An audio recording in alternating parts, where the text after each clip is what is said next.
এই যে পিঙ্ক কালারটা সব matching, smart dress, smart. Colour কি আমি জানি না কেমন দেখতেছেন, এগুলো প্রত্যেকটা কাজ সুন্দর, প্রত্যেকটা ডিজাইন সুন্দর। ধরো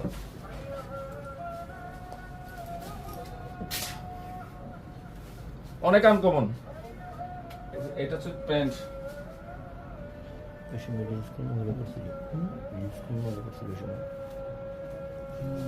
খুবই সুন্দর। দেখেন তো ডিজাইনটা কি, একের ডিজাইন। এইটা একটা কালার হচ্ছে অরেঞ্জ কালার, আমি কালারটা দেখাইতে আর খুলতেছি না, এটার কালারটা দেখাই দিচ্ছি। এটা হচ্ছে মালটা অরেঞ্জ কালার, সেই না কালারটা? কালারটা দেখেন তো, প্যান্ট সবকিছু ম্যাচিং। কাজগুলো আবারও খেয়াল করেন, খেয়াল করেন। এটা হচ্ছে জেড ব্লু। ও ব্লুটা তো সেই সেই ব্লু, সেই কাজগুলো দেখেন, প্রত্যেকটা ডিজাইন। এটা হচ্ছে দোপাট্টাটা, তারপর হচ্ছে প্যান্ট, তারপর হচ্ছে ড্রেস, ব্যাক সাইডও কাজ করা, স্লিপও কাজ করা আছে। এখন